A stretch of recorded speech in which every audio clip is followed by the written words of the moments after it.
114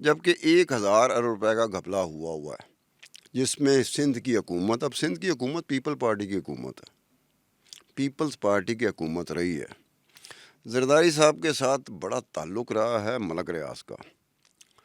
یہ جب ہوا تو اس میں ایک اور چیز کی گئی کہ K4 ایک پروجیکٹ ہے کراچی کا، کبھی کبھار میڈیا میں اس کی گونج سنائی دیتی ہے۔ K4 پروجیکٹ کس لیے ہے کہ کراچی کے رہنے والوں کو، جو کراچی کے شہری ہیں، ان کو اریگیٹ کیا جائے گا۔ اب ہوا کیا کہ جب یہ بیریا ٹاؤن پروجیکٹ کراچی ہوا تو اس میں ایک اور فیور دی گئی، K4 پروجیکٹ کو ڈائیورٹ کیا گیا، کنورٹ کیا گیا کہ جو وہ اریگیشن کرے گا کراچی کے رہنے والوں کی، وہ پہلے بیریا ٹاؤن کراچی ٹاؤن کو کرے گا اور پھر کراچی کے رہنے والوں کو وہ اریگیٹ کرے گا۔ اب ایسا کوئی ایگریمنٹ سندھ کے کسی محکمے کے ساتھ بیریا ٹاؤن کراچی پروجیکٹ یا ملک ریاض کا کوئی ایگریمنٹ سرے سے ایگزسٹ ہی نہیں کرتا کہ K4 کے ساتھ ایگریمنٹ ہو تو پھر بات سمجھ میں بھی آتی ہے۔ اب اس کے بعد یہ ہوا کہ اس میں جو ریفرنس دیا گیا اس لیٹر میں، اس میں یہ کہا گیا کہ نیب نے اپنی جو پریلیمنری انکوائری ہے، ابتدائیہ تحقیقات نہیں ہوتی ہیں، اس میں نیب نے بھی یہ لفظ استعمال کیا تھا، پری پلانڈ کانسپریسی۔ اب نیب نے وہ پریلیمنری انکوائری کر لی، اس کے بعد کہیں نیب کو خیال آیا، یاد آیا کہ نہیں بھائی یہ تو ملک ریاض تو بہت متبرک چیز ہے، مقدس چیز ہے، اس سے مستفید ہونا چاہیے بجائے اس کو کہ اس کو تنگ کریں۔ تو پھر نیب بھی مستفید ہونے کے چکر میں پڑ گئی اور پھر انہوں نے مستفید کرنا شروع کر دیا ملک ریاض کو اور بیریا ٹاؤن کراچی پروجیکٹ کو۔ اس پر یہ ہوا کہ عدالت میں، کراچی میں عدالت میں ایک بات اٹھائی گئی جس میں کراچی میں عدالت جو تھی اس نے کہا نیب کو کہ آپ جناب 40 دن میں انکوائری کمپلیٹ کر کے تو سبمٹ کریں about the بیریا town Karachi project. تو اس پر ایک وکیل اٹھا، وہ وکیل کس کا تھا؟ وہ وکیل ملک ریاض کا تھا، بیریا ٹاؤن کراچی پروجیکٹ کا وکیل تھا، جس کا نام بیرسٹر اعتزاز حسن ہے۔ اب بیرسٹر اعتزاز حسن صاحب اٹھ رہے ہیں اور وہ ایک پوائنٹ ریز کر رہے ہیں اور اس پوائنٹ کو عدالت مان لیتی ہے۔ انہوں نے کہا جی یہ انکوائری کر لیں گے، کمپلیٹ کر لیں گے، لیکن جتنا وقت آپ بتا رہے ہیں اتنے میں نہیں کریں گے، تو ان کو ٹائم دیا جائے۔ عدالت نے مان بھی لیا۔ اب وہاں پر ایک اور چیز ہوئی کہ جب بیرسٹر اعتزاز حسن نے یہ پوائنٹ ریز کیا جس کو عدالت نے مان لیا، تو بیرسٹر اعتزاز حسن کے اس پوائنٹ کو سیکنڈ کس نے کیا؟ ایک علی ظفر ہیں، وہ بھی وکیل ہیں، وہ یہ جو عمران خان صاحب گئے ہیں نا وزیر اعظم، ان کے دور میں وہ وزیر قانون تھے، اچھا انہوں نے بھی سیکنڈ کر دیا۔ اور ایک اور صاحب ہیں جو ایک اپنے وقت میں نا چیئرمین سینٹ رہے ہیں، ان کا زرداری صاحب کے ساتھ بڑی دوستی ہے، بہت قریبی تعلق ہے، فاروق، میرے خیال میں فاروق اے نائک ان کا نام کیا ہے، فاروق اے نائک۔ فاروق اے نائک نے بھی بیرسٹر اعتزاز حسن کو سیکنڈ کر دیا۔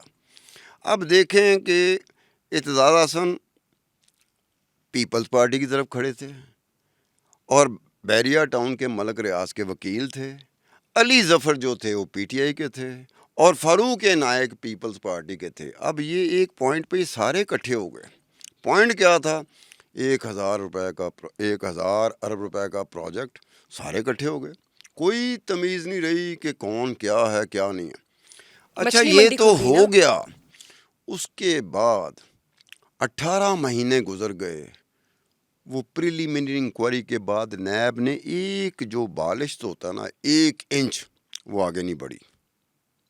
ٹھیک ہے، اب آتے ہیں اس بات پہ، اس میں بہت ساری چیزیں ہیں جو میں اگلے اپنے کسی شو میں بیٹھ کے اس چیز کو لتاڑوں گا، ٹھیک ہے، اور یہ ساری ڈاکومنٹڈ ہے۔ وہ بات نہیں ہے جو ہیر سے پہ نہیں ہوتا کہ امروز نے کہہ دیا امروز سے سن لیا، یا تم نے کہہ دیا تم سے سن لیا، یہ چائے دینے والا جو ابھی تک نہیں آیا میری چائے لے کے، اس نے کہا تو وہ اس سے سن لیا۔ اب یہ جو ملک ریاض ہے وہ کون سی حکومت پاکستان میں گزری ہے جو ملک ریاض سے مستفید نہ ہوئی ہو؟ بڑے بڑے میڈیا ہاؤسز ملک ریاض سے مستفید ہوئے، بڑے بڑے میڈیا پرسن جو ہیں نا ملک ریاض سے مستفید ہوئے، اور ملک ریاض اب آ کے یہ کہہ رہا ہے کہ عمران خان